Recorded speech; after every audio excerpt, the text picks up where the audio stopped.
Hello, how are you? I hope you all are doing really well. This is Mohammad Imran and welcome to my YouTube channel Language Nest.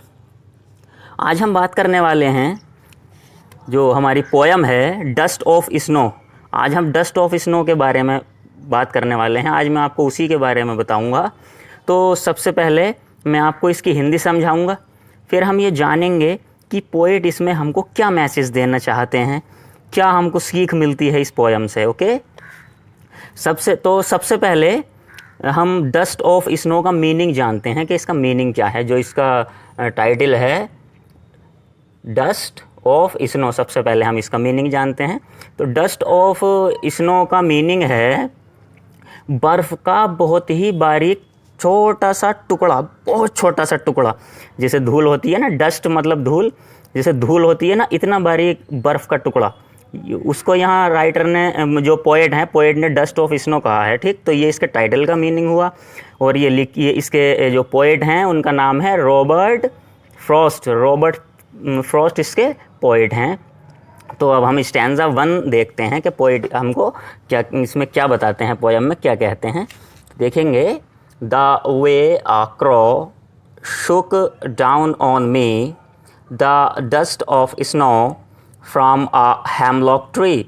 तो इसमें poet ने crow का जिक्र किया है, कौवे का जिक्र किया है, और जो है हेमलॉक ट्री, हेमलॉक पेड़ का जिक्र किया है।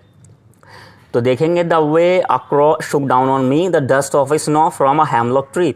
पोएट जो है कहीं जा रहे हैं या पोएट कहीं बैठे होंगे, लेकिन ये पोएट ने क्लियर नहीं किया है कि वो बैठे हैं या वो जा रहे हैं। हम लोग मान लेते हैं कि पोएट कहीं जा रहे हैं, रास्ते में उनको हेमलॉक का पेड़ मिलता है, हेमलॉक ट्री।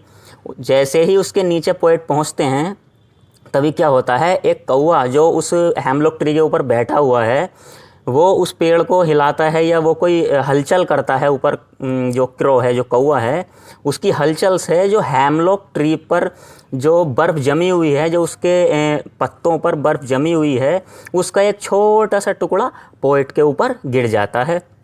तो देखिए, यहाँ पोएट ने सर्दियों का, इसका मतलब ये है कि पोएट ने जो जिक्र किया है वो सर्दियों का मौसम है, क्योंकि सर्दियों के मौसम में जो पेड़ होते हैं उनके पत्तियों पे बर्फ़ जम जाती है।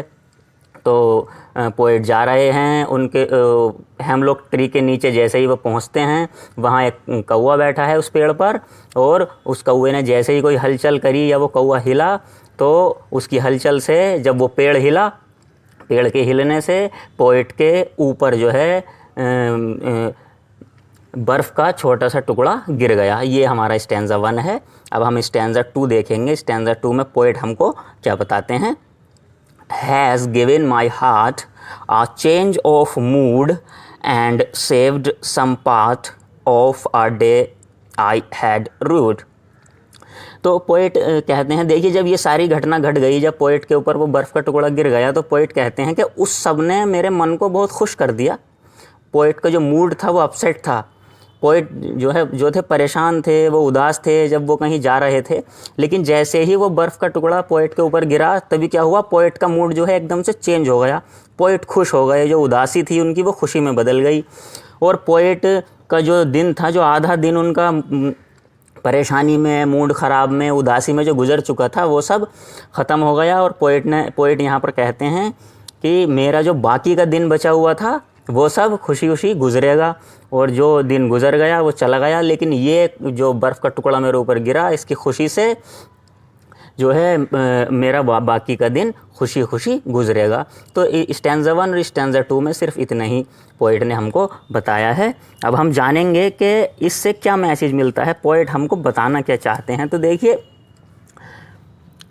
इसमें पोएट ये कहना चाहते हैं, ये हमको इसमें मैसेज मिलता है कि कभी कभी जो बहुत छोटे छोटे लम्हा होते हैं ना, छोटी छोटी जो चीज़ें होती हैं, वो भी हम लोगों को, आपको कभी कभी बहुत खुशी दे देती हैं।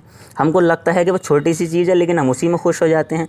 देखिए, जैसे पोएट का मूड ख़राब था, कितना ख़राब था, पोएट परेशान थे, लेकिन सिर्फ बर्फ़ के एक छोटे से टुकड़े ने, एक बर्फ़ का एक बस क्या हुआ, एक छोटा सा बर्फ़ का टुकड़ा उनके ऊपर गिरा, और उनको कितनी खुशी मिली। उनका जो मूड ख़राब था वो सब बदल गया और पोएट खुश हो गए।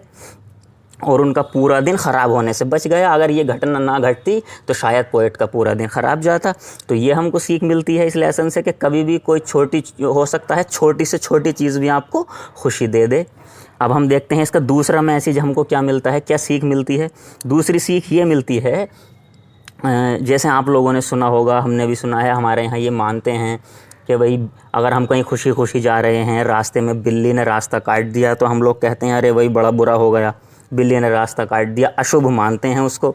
वैसे ही जो कौवा है, क्रो है और जो हैमलॉक ट्री है, इनको भी अशुभ माना जाता है कि जो कौवा है वो भी अशुभ है और हैमलॉक ट्री भी अशुभ होता है, क्योंकि हैमलॉक ट्री एक जहरीला पेड़ होता है, बहुत जहर होता है इसके अंदर, इसलिए इसको अशुभ माना जाता है और कौवे को भी अशुभ माना जाता है। तो यहाँ हमको इसमें ये सीख मिलती है कि देखिए ऐसा नहीं है कोई भी चीज़ शुभ या अशुभ होती है, ये हम लोगों की सोच होती है।